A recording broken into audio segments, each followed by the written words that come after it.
Okay. Well, here we are, approaching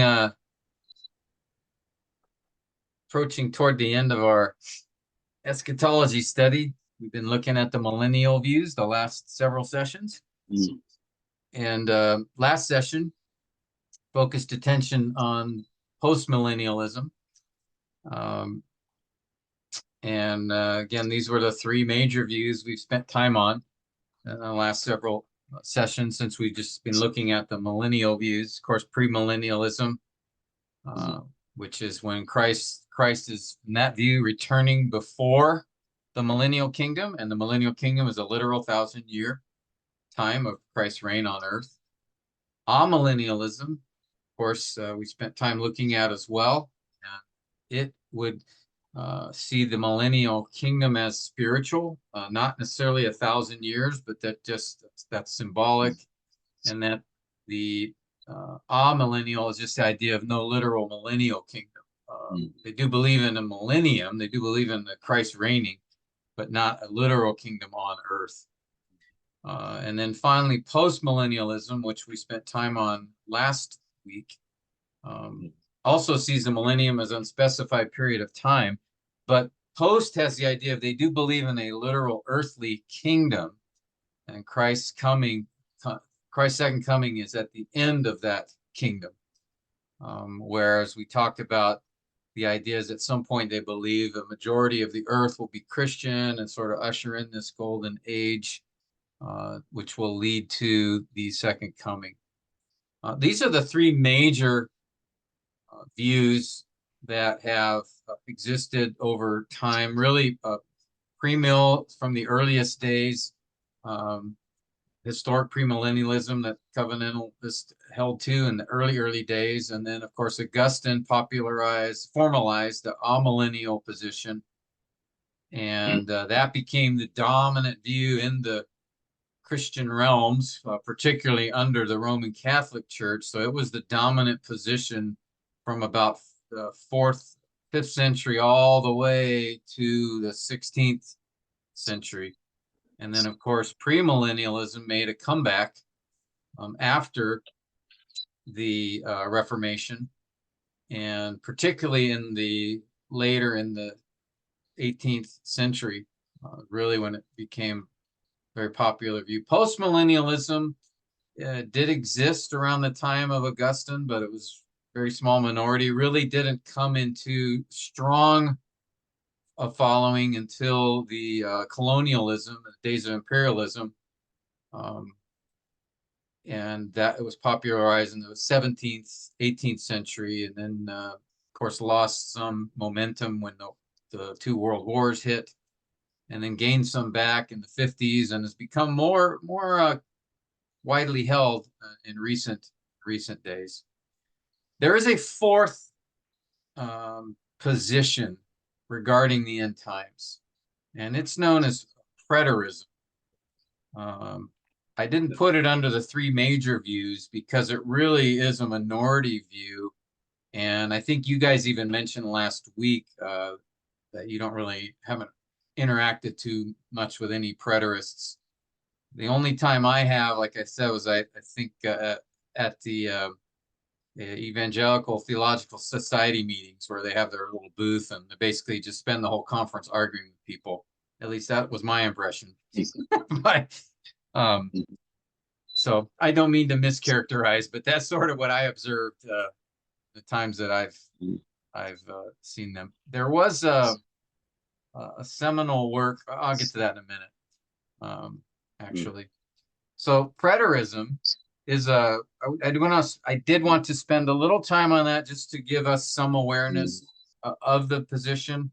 I'm not by any means an expert on it. I haven't really studied it in great detail, just more in a cursory or overview fashion. So that's really how I'm going to present it.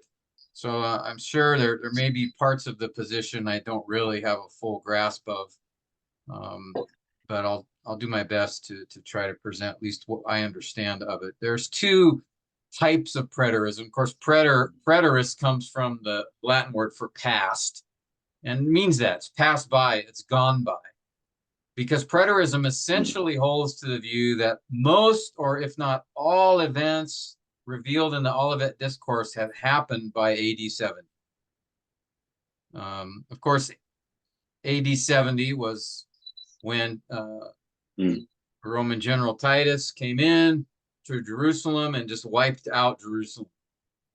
It was about a 3-year siege by the Romans. Jerusalem was destroyed, like totally leveled. The temple was again destroyed completely, just like the Babylonians did. The Roman government had had enough of the Jewish insurrections and uprisings, so they just came in and wiped them out. I had a chance to visit Masada. I don't know if Robbie, you've been there or not. No, no. Not in Masada. You've been to Israel, all right? No, I haven't been. No, I haven't been. Oh, okay. I was supposed to go last January, but That's what it October was. 7 happened. So yeah, that's what it was. So yeah, there's a very famous, well-known battle for Masada. It's just outside of Jerusalem. It's basically a large hill, a steep cliffs, and there was a group of Jews. I don't remember if it was 100 or 200, a few hundred Jews that were living on top of this massive hill, and they held out for at least 2 years against the Roman siege because the Romans couldn't scale the wall. You know, the Jews there would drop boulders on their heads, so they had a hard time getting to the place, and so they had large cisterns where they had enough water.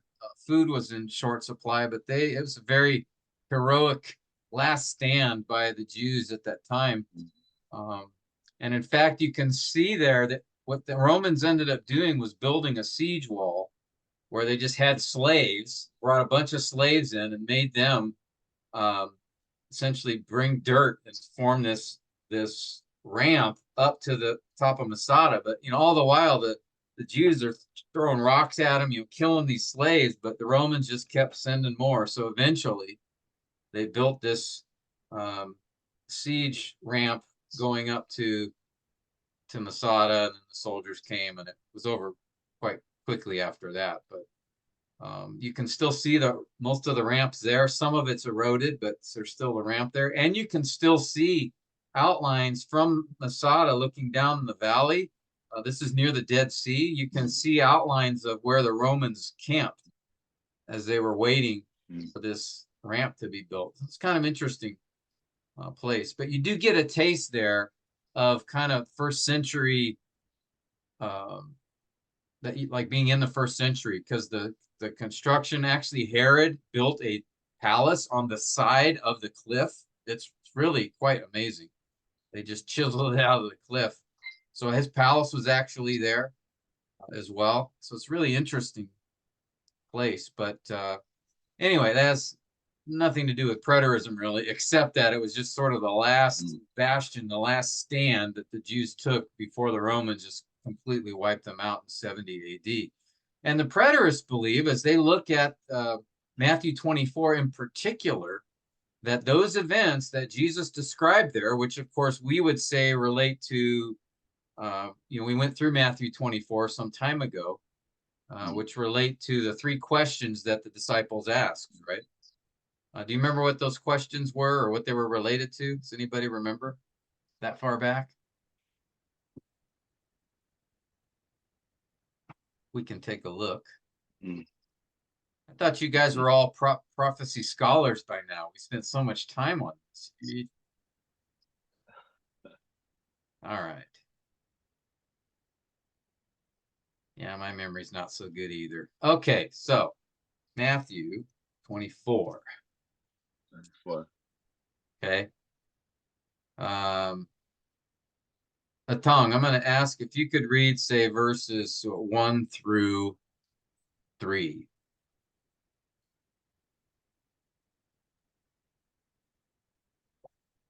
And coming out from the temple, Jesus was going along, and his disciples came up to point out the temple buildings to him.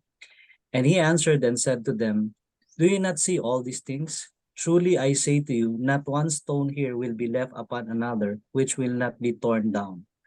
Now, as he was sitting on the Mount of Olives, the disciples came to him privately, saying, Tell us, when will these things happen, and what will be the sign of your coming and of the end of the age? Great, thank you. Right, so of course, Jesus here is predicting the events of 70 AD, verse 2, right? He says, Truly I say to you, not one stone will be left upon another, will not be torn down. That's exactly what happened. In fact, all that we see there now in Jerusalem, the only thing left is part of the western wall of the Herod's temple, the outer courts. So there's just nothing left of the original temple. Of course, now there's a mosque, the Dome of the Rock's been built there. But Jesus was predicting this particular event. And then the disciples, of course, this would be a significant event in their history. We're asking, okay, well, when is this going to happen? And what will be the sign of your coming in the end of the age? So notice they connected this event Jesus is describing, they connected it to the end times. Right? Well, what will be the sign of your coming, the end of the age? And so Matthew 24, Jesus proceeds to answer those three questions. And as we looked at Matthew 24 some time ago, we sort of I broke down for you at least my view of this chapter, and that he's answering each of these three questions and in that order. And so that he first begins to answer the events that will take place when the temple is destroyed. And then he begins to answer the question, I think I'm starting in verse 15, of when the sign of his coming, right? And immediately after the tribulation, right, the Son of Man will appear. All right, so he's describing events surrounding his coming, and then he describes the end. Their third question he answers, which is, what is the end of the age? So I think that's what he's answering here. Now, the preterists, they would take the position that what is described here in Matthew 24 has already happened. Now, there are two prevailing views among the preterists. The first is the full preterism, which says all events, all eschatological events that are described in the Olivet Discourse have happened. That 70 AD was the Great Tribulation. It was the destruction of Jerusalem, fulfilled all the events that he describes here in Matthew 24. And they would include, the full preterists would say, the resurrection of the dead, the second coming, and final judgment, which I'm sure introduces a whole host of questions for you guys, many of which I probably won't be able to answer. But just presenting, that's full preterist position. I think more common is the partial preterist position, which would say most of the events described in Matthew 24 happened. But there are still a couple yet to come. And I'll go into a few more details in a little bit. This is just sort of a general description. All right. So preterism, again, just means past. It's passed by. It's gone by. It's happened. All right. And 70 AD is the key marker, the key time marker in their view. Now, they are not post-millennial, though many preterists come from a post-millennial background. There are some amillennial preterists as well, but they really sort of see their view as a hermeneutic position. That is how they interpret Matthew 24 in particular.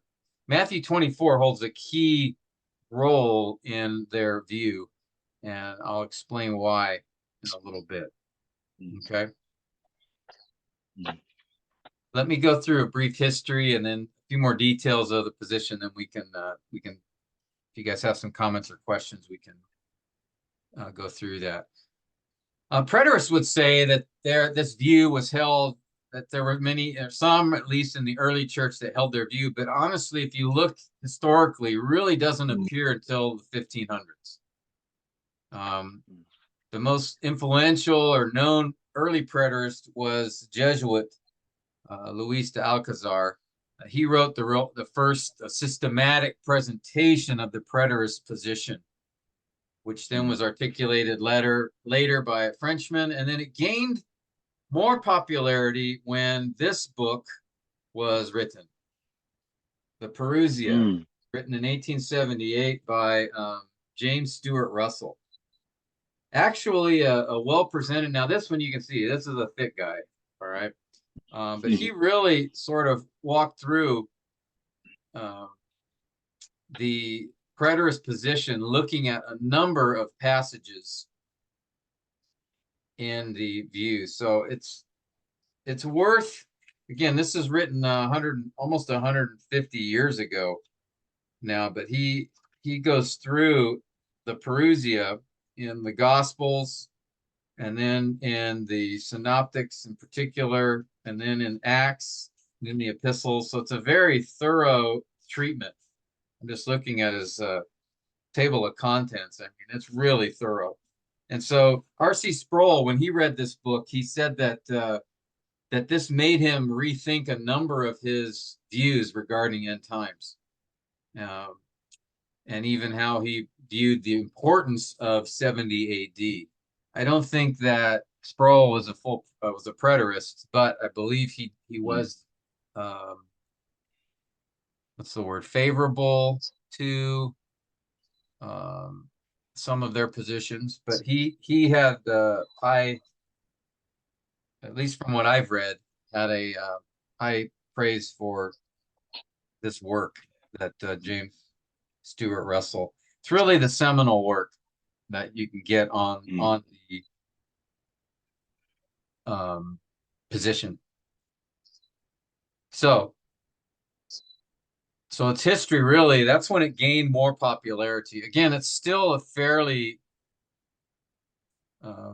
minor view, much less believed or held than the other three that we've looked at, the premillennial, amillennial, postmillennial. But I don't have any idea, how many, what percentage hold to that view here in the States. But as I asked you guys last week, I think you said you didn't know of anybody there that was a preterist.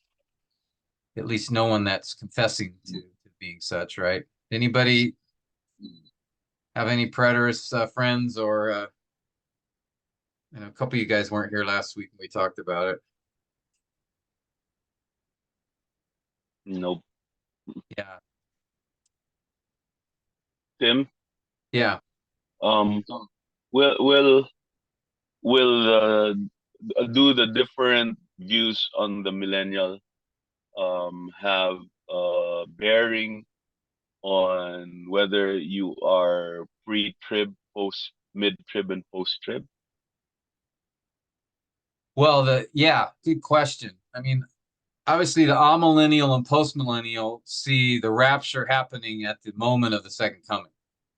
So all three of the major views believe in a rapture of sorts, that the church, because rapture simply is just rapturo, which is gathered. So the church being gathered to Christ. So the amillennial and postmillennial views say that happens when Christ returns, that the church goes up to meet him and then comes down with him at the second coming. Of course, the premillennial position would hold to a rapture, and then of course, as you know, there's variety of timing regarding the rapture. There's the pre-trib rapture, which we like to call the correct view. Actually, I hold to it, but it's the tribulation's the least clear of the eschatological doctrines. But there's the pre-tribulational view that the rapture takes place before the tribulation, and then of course there's the post-tribulational view, which is similar to the post-millennial, that the rapture takes place at the second coming. But the post-trib pre-millennial still believes in a literal millennial kingdom that will follow. The post-millennials believe that the eternal state is what follows the second coming, that the second coming comes after the millennial kingdom. But premillennial position is the second coming takes place before the millennial kingdom. But under Mhm. premillennialism, you have the pre-trib, so that's before, at the beginning of the 7-year tribulation, the church is taken up. There's the post-trib, which is at the end of the tribulation, the church is taken up. And the post-tribbers would look at 2 Thessalonians as a key text in their argument. And then there's what are called the mid-tribbers, where they believe that the rapture will take place just before the great tribulation, right at the middle, Great tribulation. when the Antichrist breaks the treaty with Israel and commits the abomination of desolation, takes his stand in the temple, declares himself to be God. The mid-tribbers would say at that point is when the church is raptured. And then the pre-wrath rapture position will be that the church is taken up just before the great tribulation, when the intensity of the tribulation is at its worst. So sometime after the mid-tribulational view. So those are the 4 tribulation positions, all held under the premillennial camp. So it's really just the premillennial view that accommodates a rapture, the rapture happening, at various times before or right at the second coming. Did that? So the amillennial, postmillennial views don't have their rapture position is that happens at the second coming. That's the one overlap that really they have with one of the few overlaps that they have with premillennialism is the post-trib premillennials would agree with that position that the church is taken up right at the second coming. But I think when we went through Revelation 19, I pointed out that the church is in heaven before Christ comes down, right? At the marriage feast, the marriage supper of the Lamb is taking place. Right, Revelation 19, there's this great cry of rejoicing at the judgment of Babylon, and there's cries of hallelujah. Then it mentions the marriage supper taking place. That's, we know, between Christ and his church. And then after that, Christ comes down on his horse, followed by the church. So if you look at Revelation 19, there's no description of a rapture taking place, the church being taken up. Church is just, it's already there. And so I think that's a strong, in my opinion, that's a strong indication or support for the church being taken up, a rapture happening before the second coming. That doesn't prove whether it's pre-trib or mid-trib or pre-wrath, but I think it discounts a post-tribulational view or a post-millennial view, or a millennial view of the church being taken up at the second coming. So, long answer to your short question, as usual for me, but did that cover it? Yeah, that's fine, Tim. It's just interesting how some known authors subscribe also to the mid-trib. I think if my memory serves me right, I think John Piper is a mid-tribber. I think he might be. I honestly don't remember. I don't remember if it was him. So we have like the mid-trib view. Again, a thick one. He was actually, this guy Van Kampen was a strong supporter of Pastor John.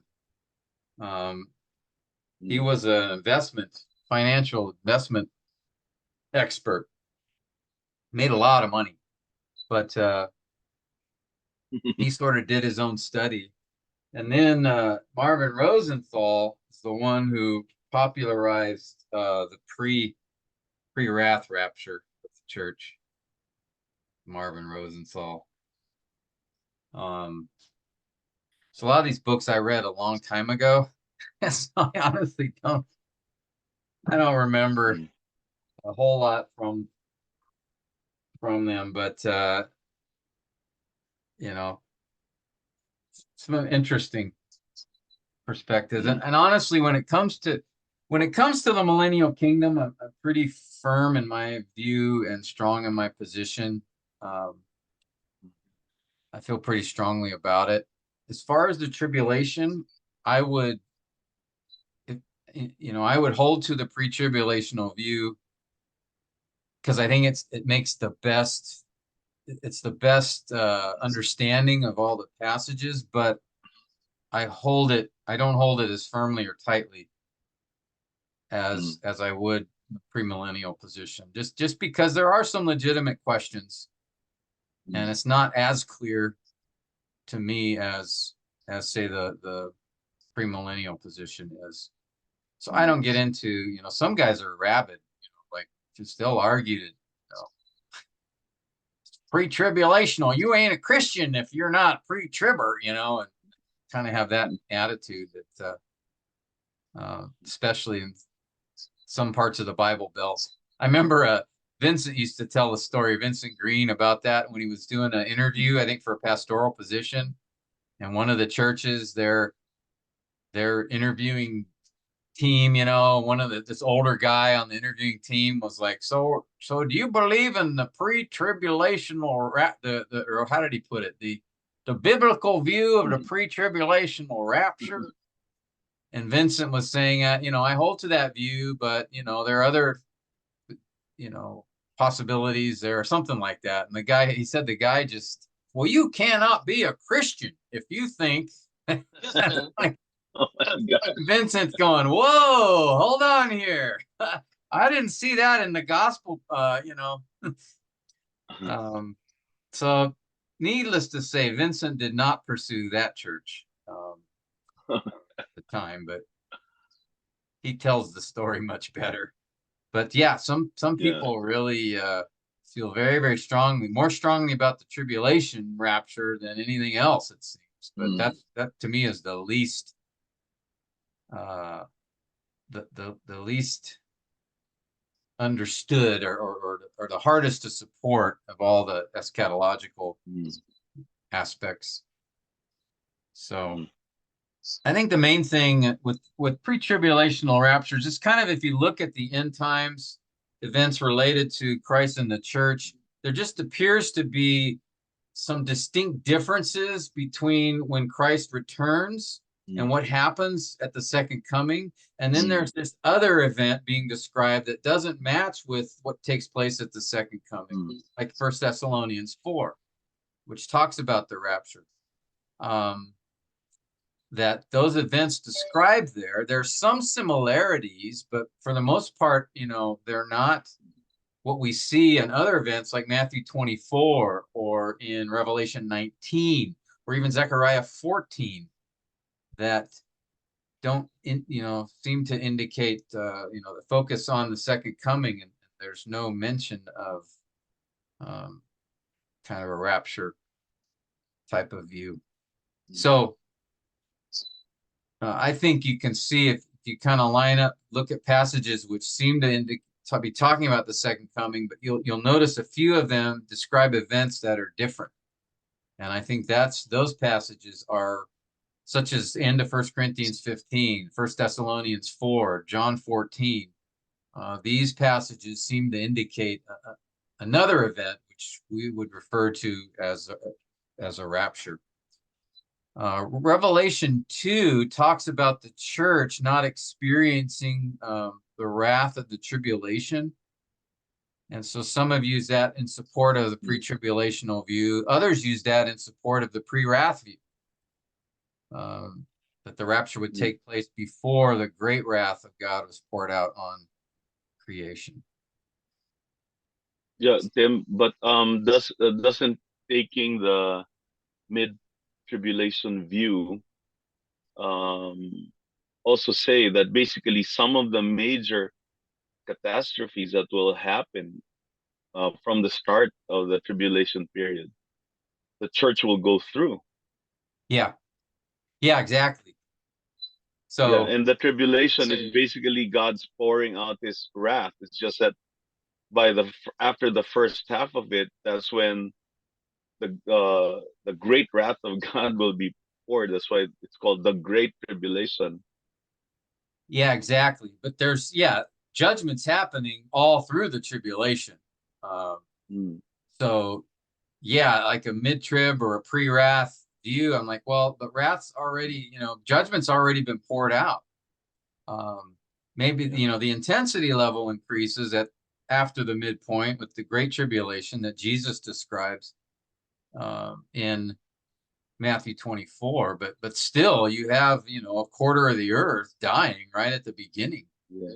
So yeah, that's one of the reasons I never really spent a lot of time studying that view in detail, just for those reasons. It's like didn't make sense to me that there's still wrath or judgment taking place. You just don't have the 7 bowls of wrath being poured out yet, but you have the seals and the trumpets, which are the unleashing of judgment as well.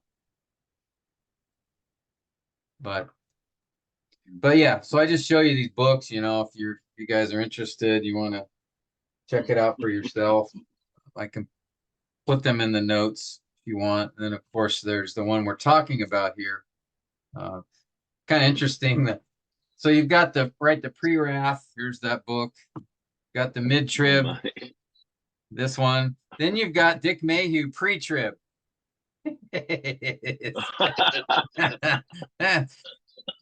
The pamphlet.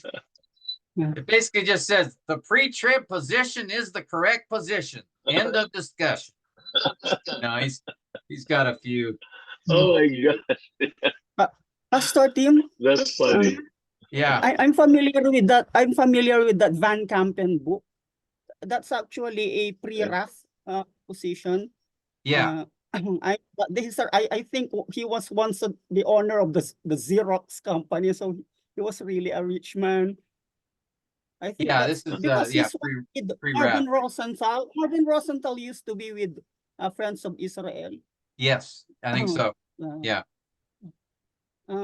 Pastor, regarding you, how do I say this? Are you perhaps some of you are familiar with the Zondervan counterpoints position of the 3 views on this, 3 views on the millennium, 5 views on apologetics, like that. The first edition is the first edition that the views that are represented in the rapture views are in the first edition are pre-trib, mid-trib, and post-trib. And in the second edition, it looks like the mid-trib position has been dropped. Oh. There's no representation of the mid-trib position there. So the 3 views represented are pre-trib, pre-wrath, and post-trib. Is that is that an indication that mid-trib has is a passe perhaps right now? Well, Manny, which publication was Zondervan? That's 3 views on the rapture. The counterpoint series, Pastor. The 5 views on. Okay. Oh yeah. Oh, so that. Yeah. Yeah. This edition really? is what year? Yeah, I know that book. 19. If Mr. Feinberg, if Mr. Feinberg is there, perhaps that's the first edition. Yeah, this is the 96 edition. So it's pre-trib, mid-trib, and post-trib. Yeah, Paul Feinberg represents the pre-trib. So I don't have so there's a newer edition where mid-trib is not in there. Is that what you're saying?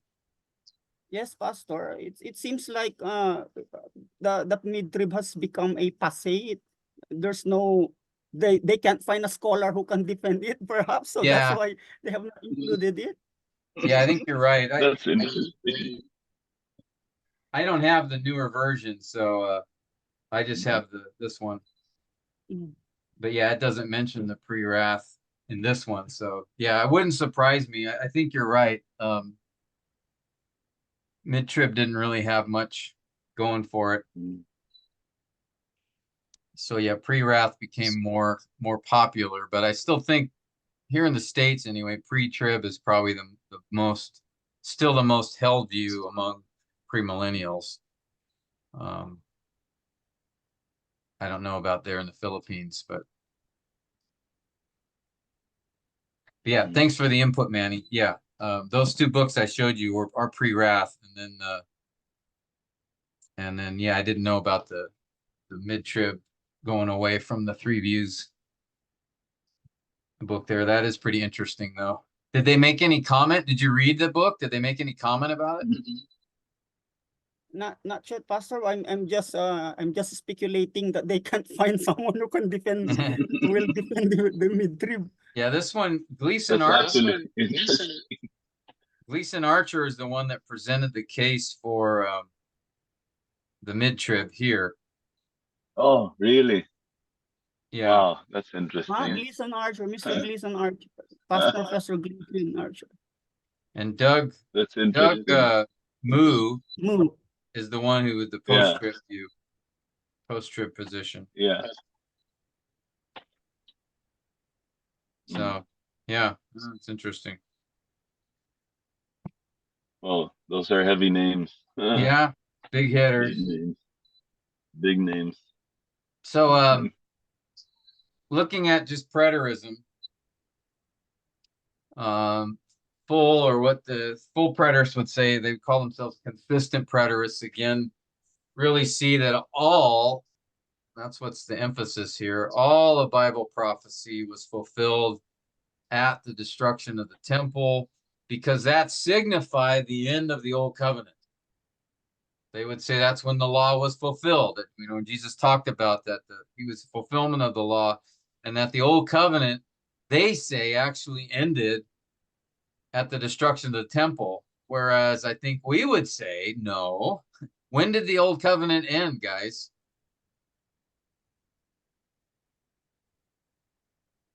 I guess maybe should I ask you first, did the old covenant end? Is it still in force? For the Jews. Well, even for them, right? Is it still they're still following it, at least the dedicated ones.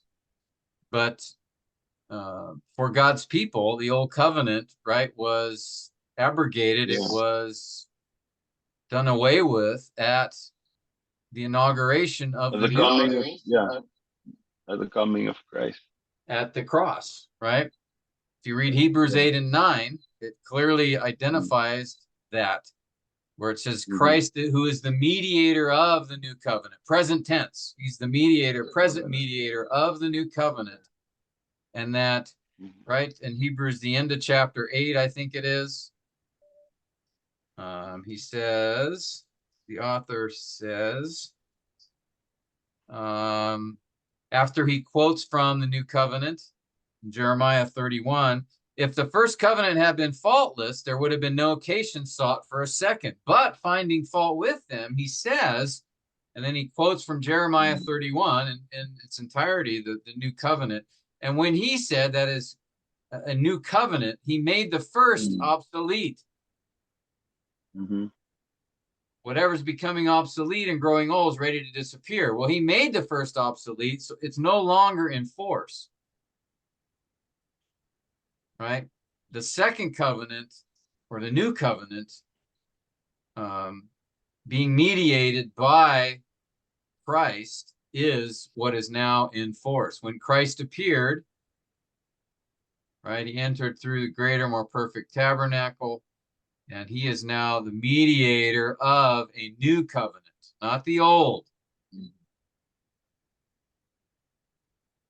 All right, since he died to inaugurate, to bring that about. And you remember at the Last Supper, what is it that he said? This is the cup of the new covenant, in my blood. In my blood. So at the cross is when the old covenant ended, formally. Of course, you know, when he appeared and became a man, I mean, that's what really began the process. The old covenant was fading away at that point. And even Paul talks about in 2 Corinthians 3, you know, the inferiority of the old covenant under Moses and the superiority of the new covenant. So, I mean, the old covenant did not end at 70 AD. It didn't end at the ascension of Christ. It ended at the death of Christ on the cross. That's when the new covenant began. And that's when the writer of Hebrews says the new covenant made the first covenant obsolete. It's no longer in force. So what do the preterists do with passages like I don't know. like what we've just read? Like I said, I haven't amazing. studied the position enough to, I don't know if James Russell here, oh, there's not an index. Oh man, so it'd be hard to find. Let me see if I can see if he says anything about Hebrews.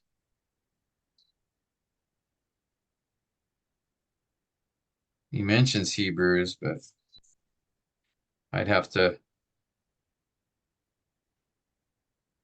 give time to study it. Not sure what he'd say. But that's when they would say, right, all Bible prophecy fulfilled, old covenant ended. A key statement, we look at the I think this is what really drives a lot of the understanding of the preterist position. If you look at Matthew leading up to the Olivet Discourse, and then he says in verse 36, truly I say to you, all these things will come upon this generation. He's talking here about the judgment upon the Pharisees. You know, he gives them the 7 woes. At the end of the 7 woes, he says this will come upon this generation. He laments over Jerusalem. Then, of course, then we have the events of Matthew 24. And notice what Jesus says in verse 34. Again, he makes this statement. Truly I say to you, this generation will not pass away until all these things take place. And so they I think, jump on this statement. They say, look, these events described in Matthew 24 are going to happen within that generation. Okay, and if you take, you know, that generation lasting until even up to John the Apostle's death in 90 AD, right? That would cover the events taking place, you know, within 40 years of this point, which is when 70 AD happened. And so they would say, look, and I mentioned this a moment ago, they would say, right, Jesus predicts the events of 70 AD here, at least the destruction of the temple. And then the disciples make this connection with the events of the destruction of the temple and the second coming in the end of the age. So they say, see, look, even the disciples, they make this connection. And then Jesus, after he describes these events, he says, again in verse 34, this generation will not pass away until these things take place. Okay, and so put together, and then this idea of, you know, in Revelation, he's talking about coming soon. And so this idea of imminence is a big part of their position. You know, especially the statement about this generation. And this matches what he says back in, they believe what he said back in Matthew 16, that they would not, they would see the kingdom of God, Son of Man coming in his kingdom, right? Matthew 16:28, when Jesus said, right, the Son of Man's coming in his glory. And I say to you, there are some who are standing here who will not taste death until they see the Son of Man coming in his kingdom. And they say, look, this is a reference to the second coming. And again, he's saying it's going to happen in their generation. So that's how they would interpret this position. And so with that, then, Sorry, was there a comment?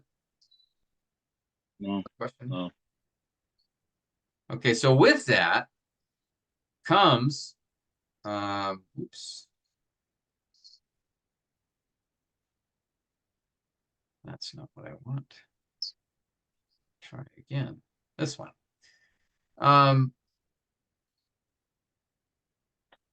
Again, the full preterist would say all the events described here connected to the destruction of the temple.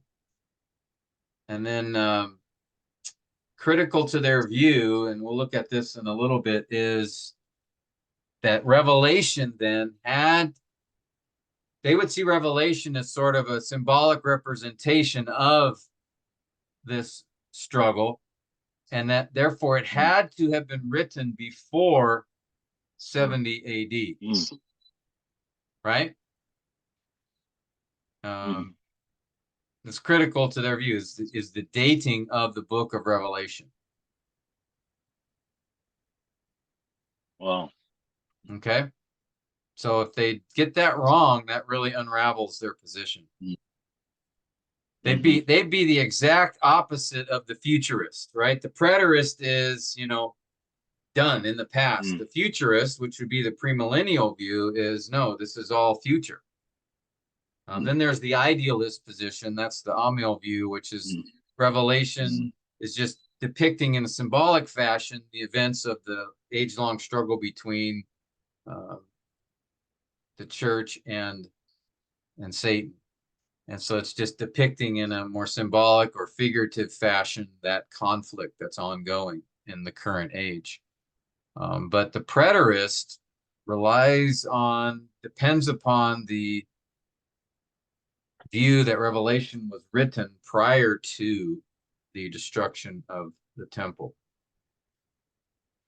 Now, there's a less extreme view is the partial preterists, who they believe they do believe many of the events in Matthew 24 have happened, but not all. They do believe in a future second coming and a future resurrection of believers, but they believe most of the events detailed in the Olivet Discourse and Revelation have already happened. So there's no 7-year tribulation, there's no 1,000-year kingdom or Antichrist or rapture or this what the pre-mills would have as a revival of national Israel. None of that is in the future. All right. All the events in Matthew 24, or most of them, have happened except for second coming and the resurrection. And so they would again see Matthew 24:34. That's again important to their understanding of right, that again, that statement that I mentioned to you here. Let's see, Matthew 24:34. This generation will not pass away until all these things take place. Okay. And they would say, looking through how Christ describes here and what he says about these events, that the fall of Israel is the Great Tribulation. Let's see, where does he mention it? So 15, right? Abomination of desolation, when that happens, right? Let the reader understand, everyone, run for the hills. Then there will be a great tribulation, such as not occurred since the beginning of the world until now, nor ever will. And they would say that is the destruction of Israel, as took place in 70 AD. And then as they look at Revelation, again, the same importance here, even for partial preterism, is that Revelation has to have been written before 70 AD. And then again, they jump on some of the statements like the things which must soon happen. And then verse 3, the time is near. And then even at the end, in Revelation 22, right? The Lord, the God, the Spirit of the prophet, sent his angel to show his slaves the things which must, what? Soon take place. And then, of course, behold, Jesus says, I'm coming quickly. And then he repeats it again. at the end, verse 20, yes, I am coming quickly. So all these statements, they would say, look, there's this imminence, this impending return of Christ is happening soon from the perspective of John and the perspective of Matthew 24, that within this generation, we will see these events take place. And so they see these passages really that we would say are really just the doctrine of imminence. That means these events could happen very soon, or would happen very soon with respect to John's audience in Revelation. And so then Revelation becomes a symbolic of the conflicts taking place in the first century. So it's a little bit similar to the idealist in the sense of that they would see the events in Revelation as not literal, but as depicting this struggle. Amillennialists would say that struggle between the church and Satan. The preterists would just say it's symbolic of the conflicts take place in the first century, particularly against Israel.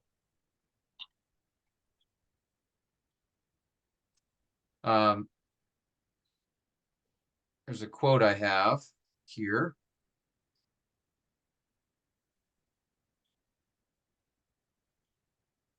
from preterist.org, because then I guess, one thing we would say, well, then what about the future hope? Atan, can you read this for us? This is from preterist.org. Atan? Ako po. Yeah, Atan, sorry. Thank you for they claim that this view does not destroy our future hope, and it robs us of no motivation for either living the Christian life or evangelizing the world. In fact, it's the only view which gives us a consistent reason for being constructively involved in making the world a better place. For the eternal long term, unlike the short-term escapist, retreatist, defeatist, and withdrawal mindset of many futurists. So, yeah, they're not very nice to us.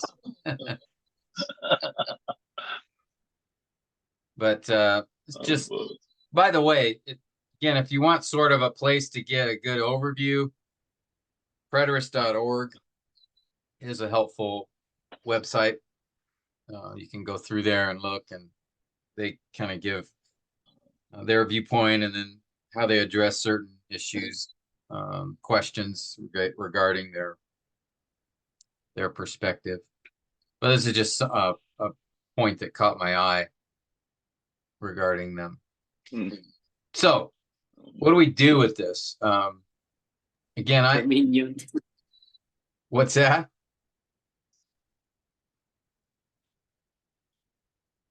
Sorry, Atan, did you have any? It's like they have a dominion theology. Yeah, well, actually, that's good that you brought that up, because we talked about theonomy last week, and preterism has a lot of overlap with a theonomist point of view that we need to get into government, into schools, and take over, basically, making the world a better bring place. about change in that capacity. And certainly we would agree that we should be involved in all the institutions just as a means to proclaim the gospel, not to change society from externally, but internally. But yeah, there's a lot of overlap with, and a lot of guys that come out of sort of the theonomist view end up more of the preterist kind of mindset. So, I just want to make a few comments, my perspective on just some of the things that I read. Of course, again, I haven't read thoroughly everything that preterism has presented. So it won't be I don't give a full treatment to that, but at least some of the things that I did come across, I wanted to respond to. And the first being their statement about a great tribulation, right? That the preterists would say that the destruction of Jerusalem was that event. But if you think about it, is this the worst event in history? No, no way. Again, remember, how did Jesus describe this particular event? Right? He said, verse 21, there will be a great tribulation, such has not has occurred since the beginning of the world until now, nor ever will.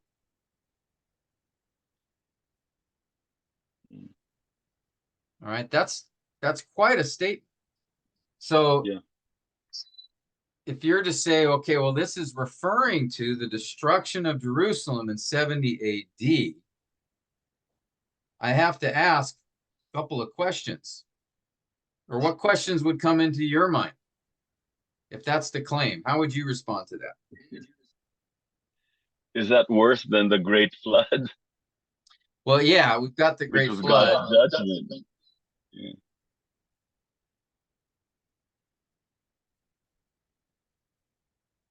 What about just thinking in terms of Israel? Would the destruction of the temple and of Jerusalem, could that be considered the worst thing that's happened in the history of the Jews?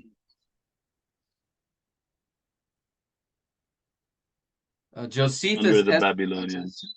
Josephus estimated that about 1 million Jews died during the 70 AD. Well, from 66 to 70, that's when the Romans attacked. When they suppressed the revolt, Josephus estimated about 1 million Jews were killed. How many were killed in the Holocaust? 6. Over 6 million, right? So 6 times that the number that were killed, maybe, I don't know, percentage wise, maybe 1 million would have been a lot more than percentage of population of the Jews. But certainly we would have to put the Holocaust and what happened to them, not just their deaths, but the torture, the humiliation, all that took place. Wow, could we say the destruction of Jerusalem was worse than that? And then, of course, yeah, if we just think about events as far as even human history, certainly the destruction of Jerusalem was not the greatest, the worst event that has ever happened in human history. I know. So I have a little bit of an issue with that.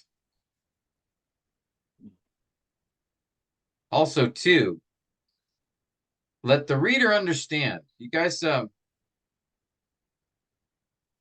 remember verse 15 here in Matthew 24. When you see the abomination of desolation, which was spoken of through Daniel, and we at the time, went back, looked at Daniel 9, of course, what he was talking about there, that this would happen in the middle of the 70th seven. This would take place. So when you see this, so Jesus is very specific here. He's talking about a specific event that was predicted, that which Daniel predicted.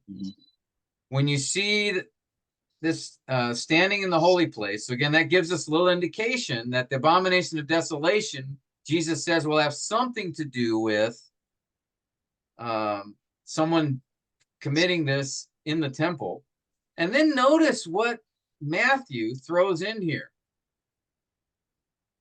Jesus didn't say that. Let the reader understand. He was speaking to the disciples. He wasn't talking. He wasn't dictating for a book. He was just talking to the disciples. But then Matthew, as he records what Jesus said, Matthew then inserts this comment, right? Matthew is speaking to his audience here. And what does he say here?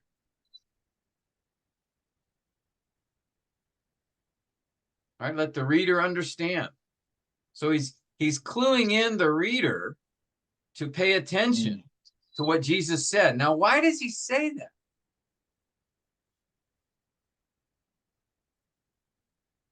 Why did he put this here? Why didn't he just leave that out? Why did he add that remark, that comment? Mark does the same thing, by the way.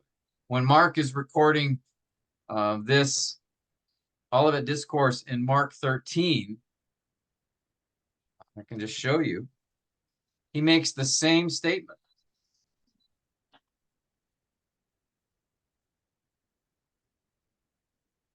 Why do they do this?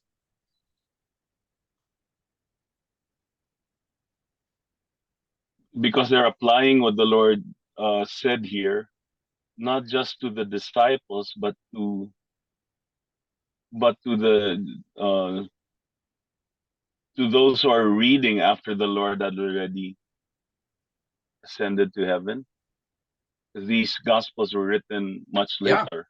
Yeah, exactly.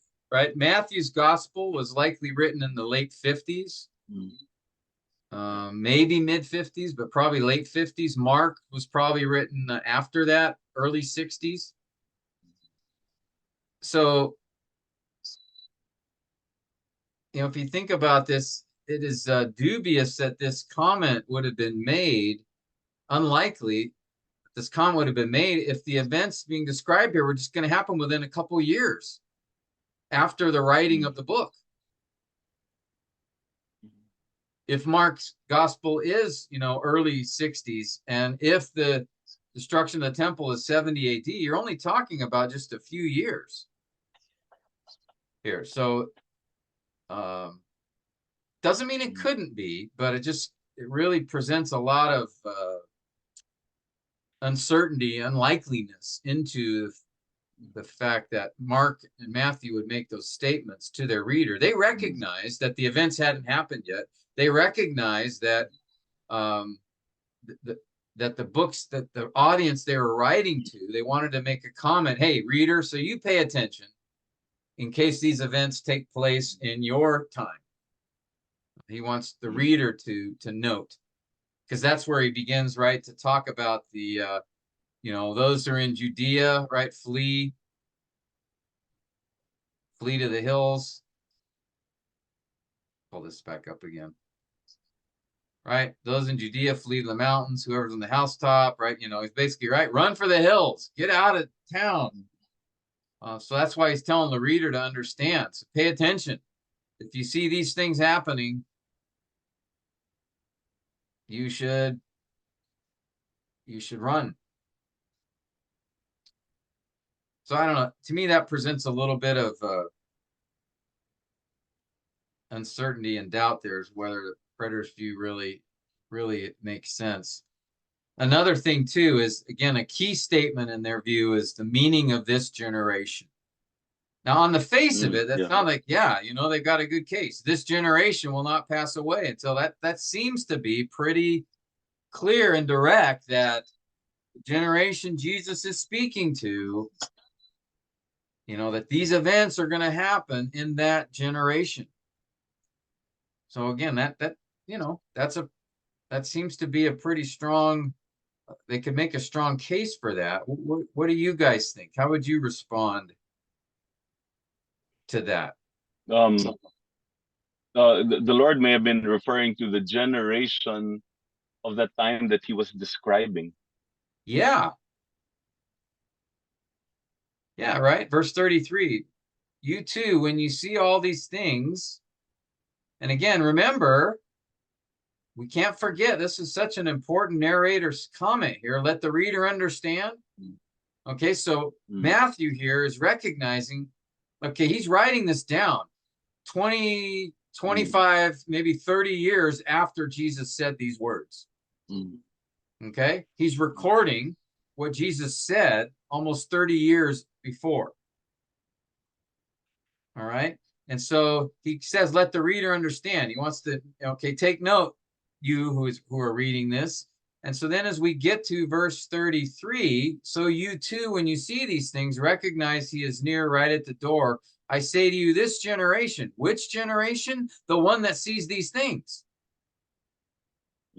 That's the nearest antecedent.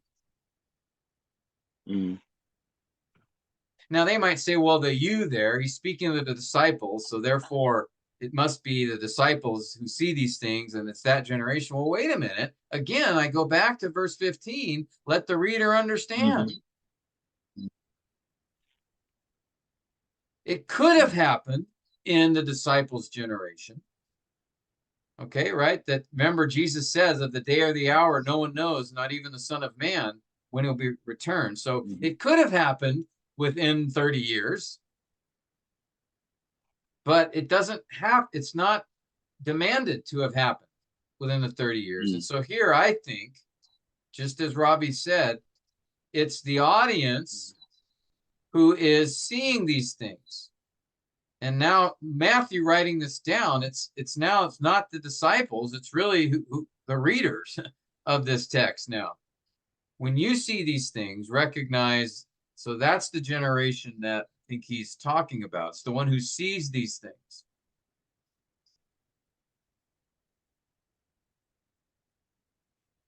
I got a quote here.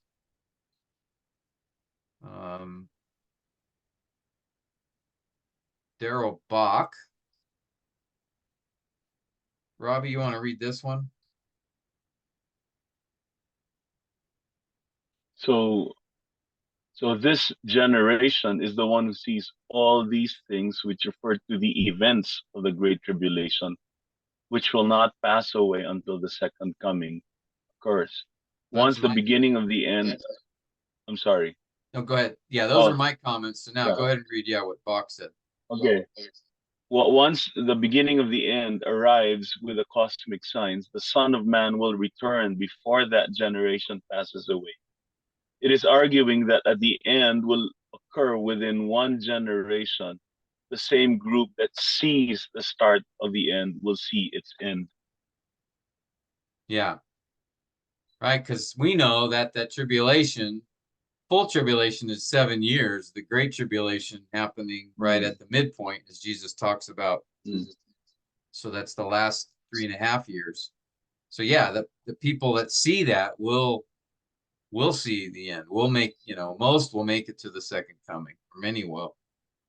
And notice also too, some of the events that Jesus describes in verses 4 to 14 will take place in the disciples' generation, because right, they're going to see the destruction of the temple. At least many of them will, not all the disciples. Peter was martyred, and some of the others before that. But again, yeah, I think Daryl Bach's right that the Son of Man will return before the generation that sees those signs that take place. And again, take a look at the signs that he describes. The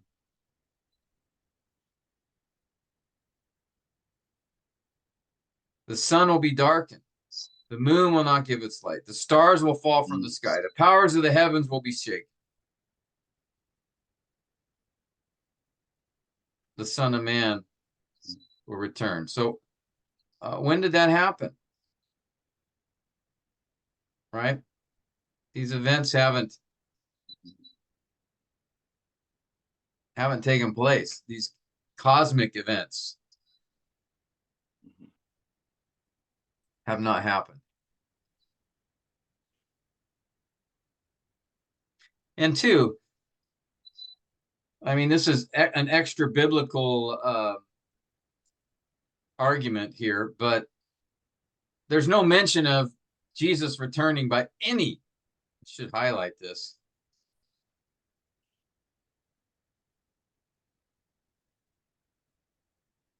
All right. By any of the early church fathers. Nobody mentions. The second coming is described in Revelation 19, but as an event yet future, not past. And we've gone through, when we talked about the amillennial position, the amillennial view of the book of Revelation, I went through with you guys just sort of, again, that really, I think the best way to view Revelation is a chronological description of the tribulation. That chapter 1 is the things which took place that John saw when he saw Christ, and then chapters 2 and 3, the things which are, as he described, he gives this instruction to the churches, and then chapters 4 to 22, the things which will take place after these things. the things which will be. And those events, I think, are described in a sequential fashion, right? You have the 7 seals, the 7 trumpets, the 7 bowls, right? I think it's in that order. So each seal is sequentially opened and an event takes place. Then the last seal introduces the trumpets, and each trumpet is blasted in sequential order, which then ushers in particular events. Then the last trumpet ushers in the bowls, and each bowl is poured out in sequential order. And then you get to chapter 19, Jesus returns. Chapter 20, millennial kingdom, 1,000-year reign, Satan is bound. Then at the end, final battle, final judgment. Chapter 21, new heavens and a new earth. Those are sequential. So, yet again, Revelation 19 records a second coming as a future event, but there's nobody in the early church fathers who says second coming has happened. Many talk about the destruction of Jerusalem, and even, of course, Josephus describes that. He writes about 20 years later, after it happened. But nobody describes these cataclysmic events as actually having taken place and that Jesus returned. So again, that is an extra biblical argument, but you know, we should give it some consideration as we think about the validity of this the preterist view.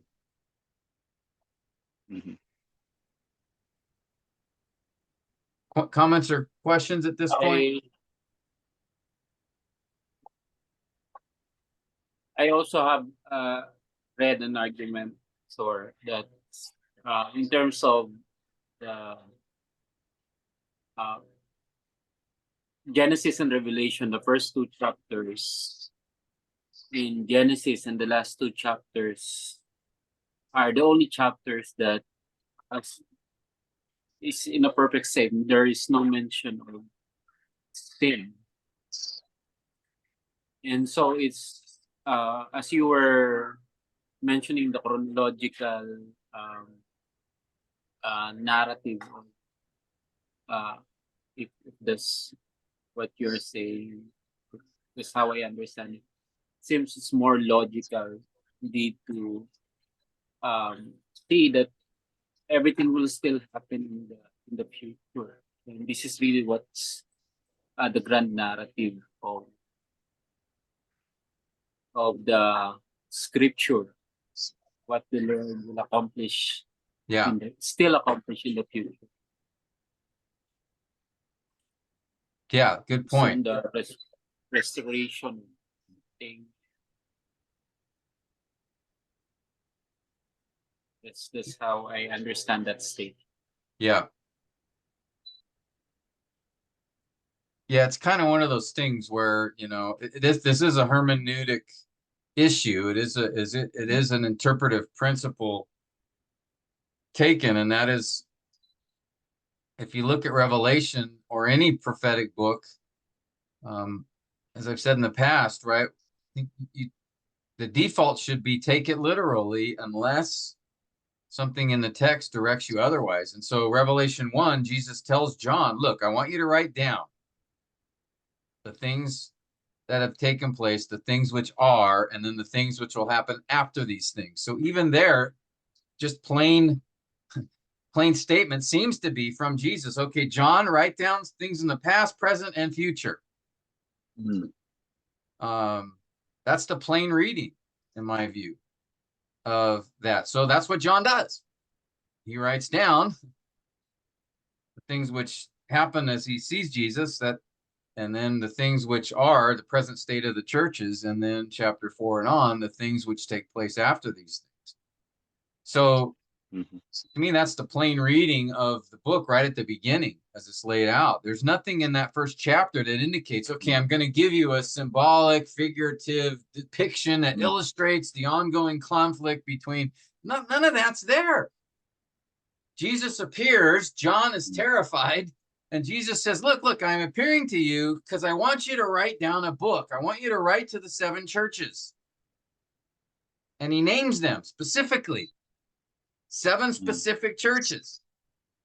He didn't say his generic letter to the churches at large or in general. He said, I want you to write, and then he does. There's 7 statements, 1 to each church, specifically directed to that church that was a real church in existence at the time of John writing the book. And so that book was, Jesus wanted dictated to them as a message to those 7 churches. And so, of course, it applies more broadly to the church universal. But again, as with any book in the Bible, there was an original audience that's being addressed and written to. And Jesus gave John the instruction to write it down. And so just again, the natural reading of the book would lend itself, just because it's speaking of future events, and some of them are very spectacular, doesn't automatically mean, oh, okay, we're going to change our whole hermeneutic. This is all symbolic and figurative. Well, there is symbolism, yes. There's symbolic descriptions, right? The Antichrist, the beast and the false prophet. I mean, there are, and then of course we have the allegory in chapter 12, and so there are figurative elements there, but those elements are obvious. But just because those are there doesn't mean then we take the whole book and say, well, the whole book's like that. That's an interpretive decision, and it's a huge one. So again, for the preterist, then to take it and say, this book is just a figurative or symbolic presentation of particularly the events taking place leading up to and during this destruction of the temple.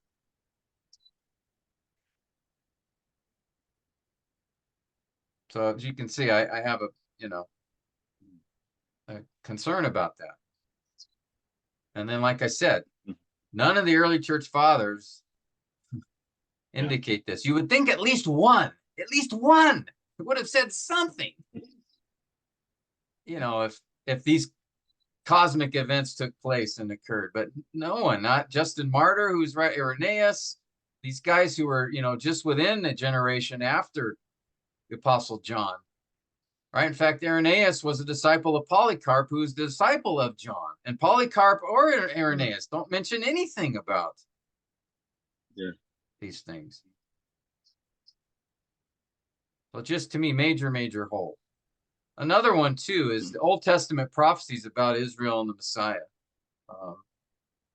Again, this is a hermeneutic principle, but if you go back, as we've looked at these prophetic texts in Daniel and Zechariah, Isaiah, and again, looking at them from a literal viewpoint, unless the text indicates otherwise, that we notice in Daniel in particular, more than once, there's this mention of, right, the destruction of all the earthly kingdoms.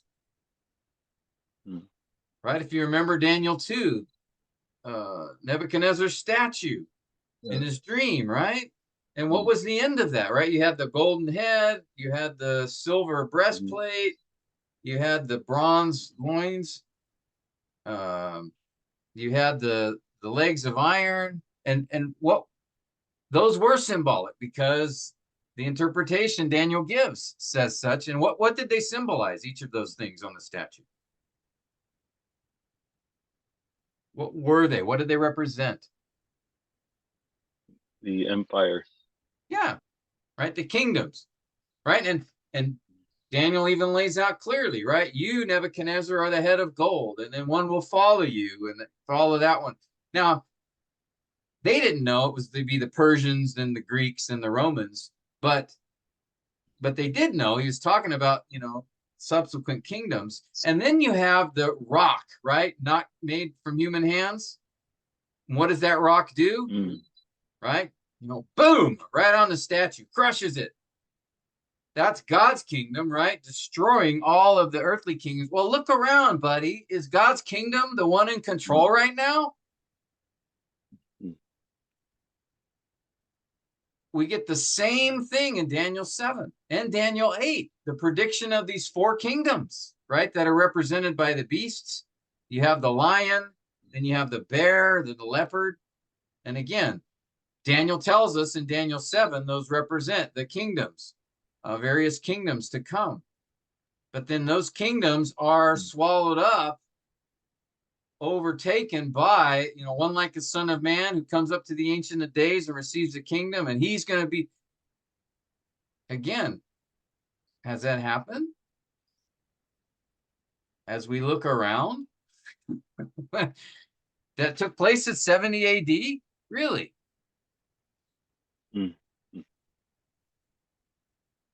It is an argument from history, but I think we look at it from these Old Testament prophecies about Israel and the Messiah. Has any of that happened? No. No, the first coming did. So you would have to interpret everything spiritually, right? Okay, Jesus did come, and he did defeat Satan and his enemies. And so therefore, yeah, in a spiritual sense, he's reigning. But even the events in Revelation that talk about, every tribe, tongue, and nation bowing before him.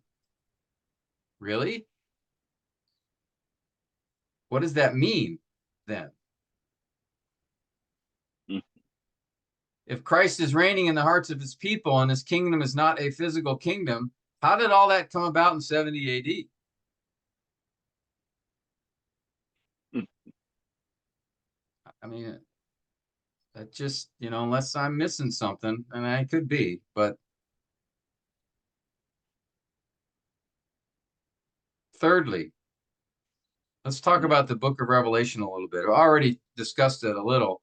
Again, critical to their view is that the book was written before 70 AD. Most preterists dated around 68, the time of Nero. But what's interesting, again, and this is if you think about guys like Irenaeus, who again was a disciple of Polycarp, who was a disciple of John, they identify the book being written in the time of Domitian, in the mid-90s. Guys that were like within a generation of that time period. Okay, Irenaeus wrote this. Manny,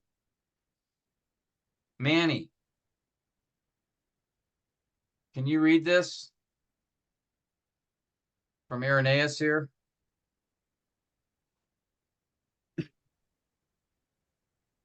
Pastor Ernest, if it were necessary that the Christ name should be distinctly revealed in this present time, it would have been announced by him who beheld the apocalyptic vision or revelation. For what was seen not very long time since, but almost in our day, towards the end of Domitian's reign, Irenaeus 125 to 202 AD. Okay, so here, Irenaeus, and I just put the dates of his life. Notice he's born about 30 years after Domitian's reign. So within a generation. So like his father would have lived through Domitian's reign. And again, he was Polycarp's disciple, and Polycarp was a disciple of John. And notice he indicates that the book of Revelation was written or announced, he says here, toward the end of Domitian's reign. And Domitian's reign ended in 96 AD. Okay, so here we have a guy that's a lot closer to the events than James Russell was in 1878, who says, look, Revelation was written in the late 90s. Also, too, if you think about what was written in Revelation, again, looking at the churches in Revelation 2 and 3, Ephesians and Colossians were mentioned in there, and not in the best light. Now, if Book of Revelation was written in 68 AD, and we know that Ephesians and Colossians were likely written around 62, 63 AD, you're talking 5 or 6 years that those churches declined in the manner described in Revelation 2 and 3. Again, it's possible, but highly, highly unlikely. That doesn't really support an early, a 70 AD or 68 AD writing of Revelation. And again, early church tradition indicates John did not leave Palestine for Asia Minor until the Jewish revolt. And of course, right, when he wrote Revelation, remember it says he was on the island of Patmos, that he had been exiled there. And so again, this is extra biblical. This is just early church tradition as well from the church fathers who describe these things. They mentioned John did not leave until the revolt took place. Now, he was a threat later in the time of Domitian, actually. So I think these are significant issues for those who want to date Revelation before 70 AD. Now, what about this time is near thing, right? Again, we go back to, if we look back to Revelation 1, right? The things which must soon happen. The time is near.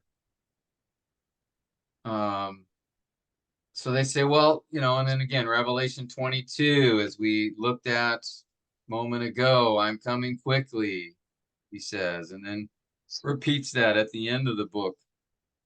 What about that? How would you guys respond to that viewpoint? That statements, the time is near, really make it seem as it is, it's an imminent event. It's going to happen at any point in time, very soon. In fact, that's what we take it literally. You futurists want to take everything literally. Well, the time is near. That means it's happening soon. How would you respond to that? Didn't some of the prophets also use the same words? The time is near, as they spoke for God. So that's God's reckoning of time, which is different from our reckoning of time. Yeah, I think that's a great point. Here's Joel, which he wrote around 800 BC. And he talks about the day of the Lord is near. In the valley of decision, the sun and moon grow dark, the stars lose their brightness. And he goes on to describe the events of basically the God's, tribulation period, God's wrath coming on earth. But notice he says that day is near. Or if we go to Zephaniah, 640 BC, be silent before the Lord God. The day of the Lord is near. Near is the great day of the Lord. And again, the day of the Lord, as you study the prophets, is a time of judgment. God will judge the nations, and a time of restoration of Israel at the end of that judgment. And he says the day of the Lord is near. Twice he repeats it. Ezekiel, 580 BC. The day is near. Even the day of the Lord is near. It will be a day of clouds, a time of doom for the nations. So yeah, we're looking at, okay, yes, correct. Book of Revelation, Jesus says the time is near. But you can go back 600, 700, 800 years, and the events in Revelation were said to be near at that time.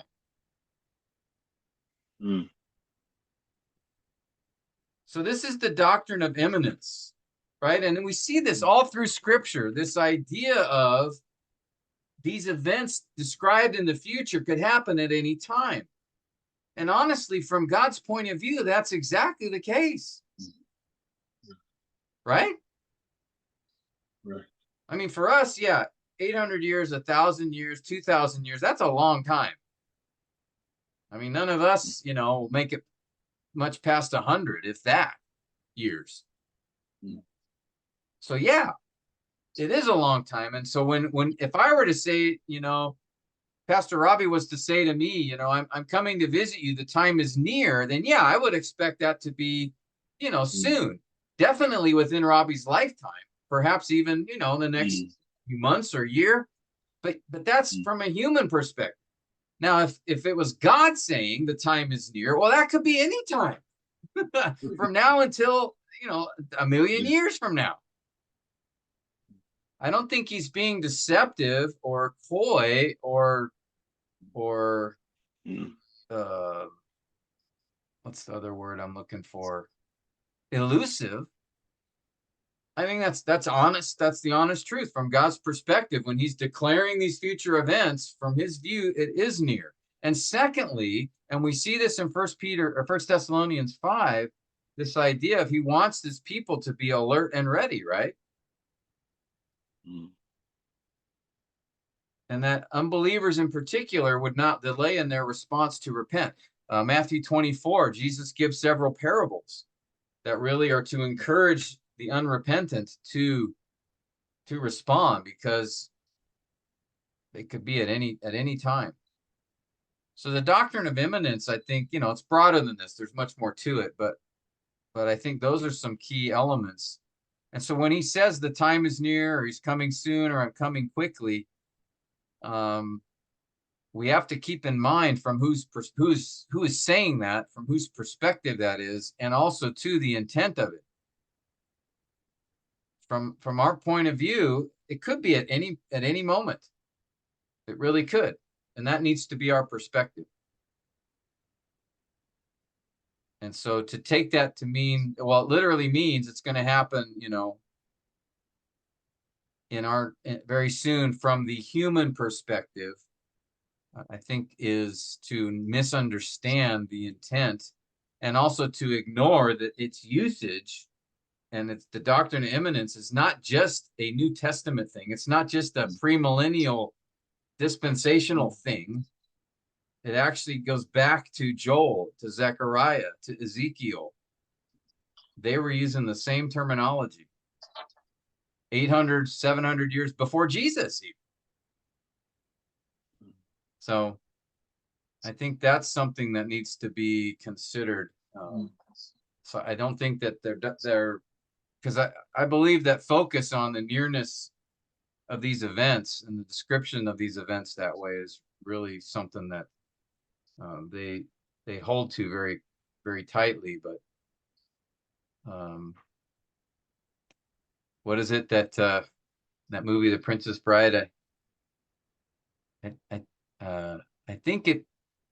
What does he say? I think it means what? How did he put that? Anyway, I forgot. How they're using that, their understanding of that term is not, I don't think, what correct understanding. All right, comments or questions? I'm doing all the talking here. Makes sense. Yeah, all of this discussion, at least for me, at some point serve as a warning not to let our theological presuppositions rule our hermeneutics, or our theological positions rule our hermeneutics. It should be the other way around, right? Yeah. And to be fair, right, it's tough. We all have presuppositions. We all have our biases, you know, we all have our assumptions when we approach interpreting things. And so we have to be aware of that. And so know ourselves, okay, what assumptions, what interpretive assumptions do I bring? And, you know, what we bring, one of the things is that, you know, assume a literal meaning unless text says otherwise. I mean, that's an interpretive decision. That's a presupposition. So we have to be able to defend that. Is that a reasonable presupposition?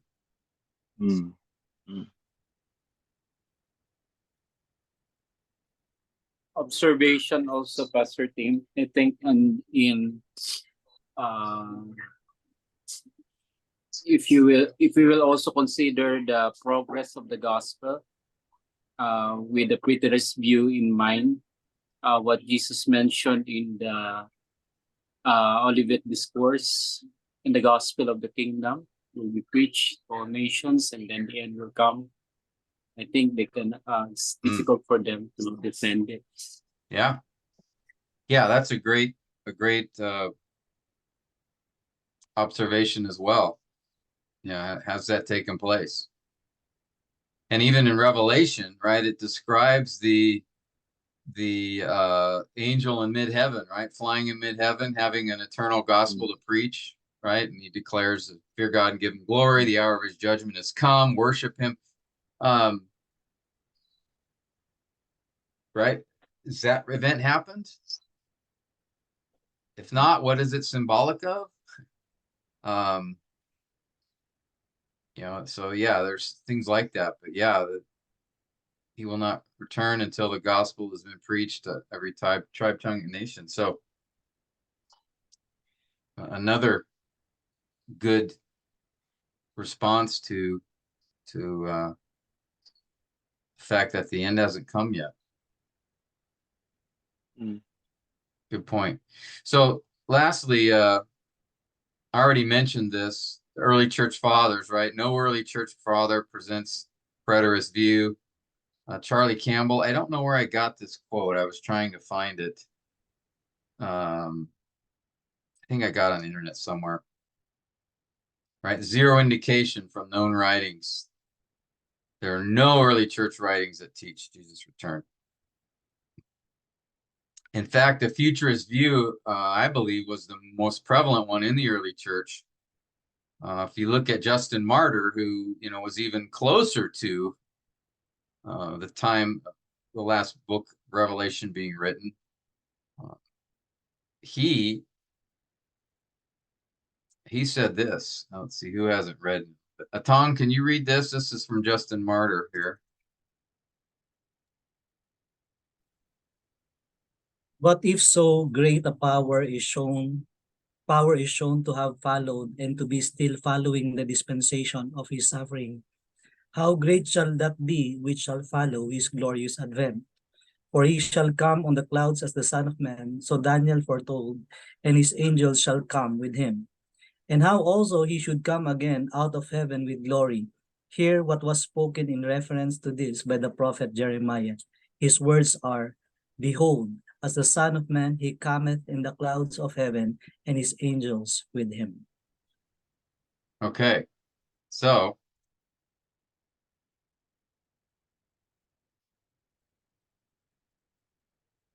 notice again, he's taking a futurist perspective on this. Another example from the Didache, which is the teaching of the 12. It was written mid to late 2nd century, and it describes the second coming as yet future. We won't read all of this, but I'll have it in your notes. But here's the translation of it. It's originally written in Greek, but notice it's future tense in describing in the last days false prophets shall be multiplied. Should have highlighted that. Shall be multiplied. The sheep shall be turned into wolves, and love shall be turned to hate. They shall hate one another, and shall persecute and betray, shall appear, shall notice all future tense. All right. So again, this document was written late 2nd century and describes the second coming as yet future. The Shepherd of Hermas, mid 2nd century. He said, Blessed are you, as many endure the great tribulation, which is coming, and as many as shall not deny their life. All right, so again, future being described.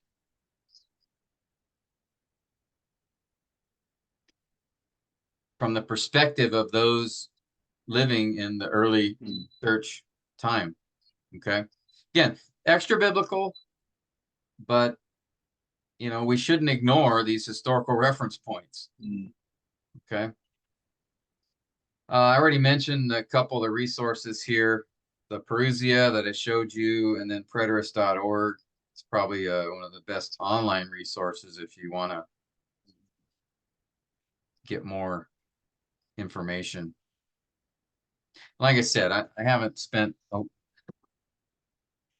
that much of my life, you know, focusing on the preterist view, but this pretty much exhausts my understanding of it.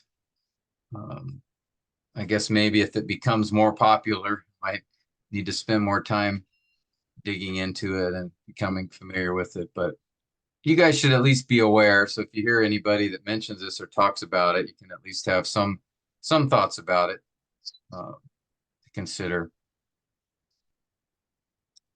All right. So that's eschatology. Wow. So now what do we do?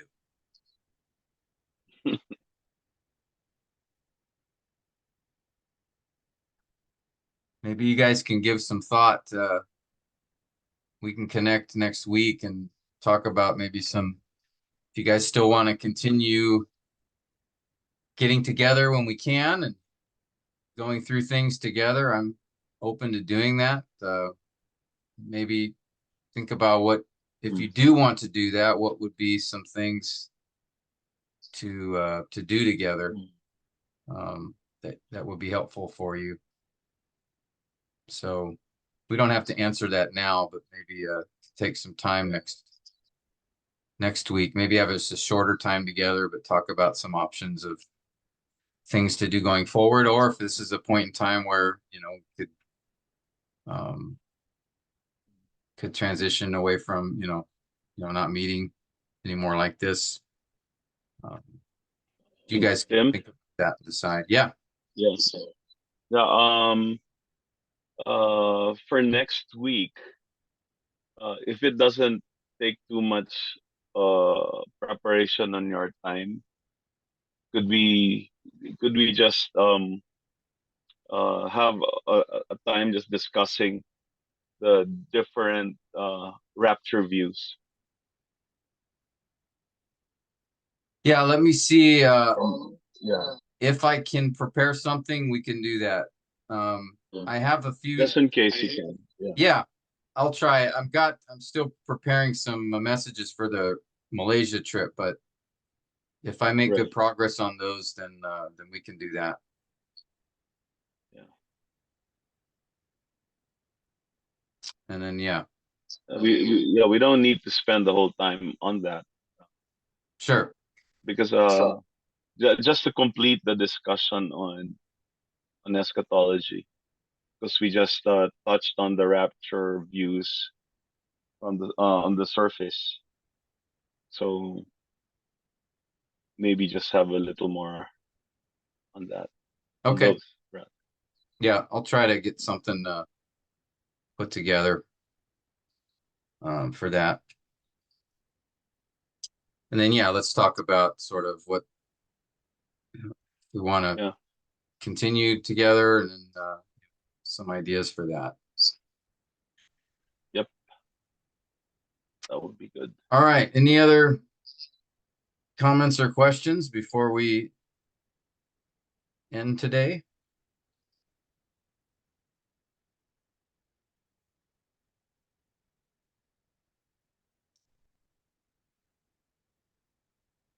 All right. How about Jonathan? Would you be willing to close our time in prayer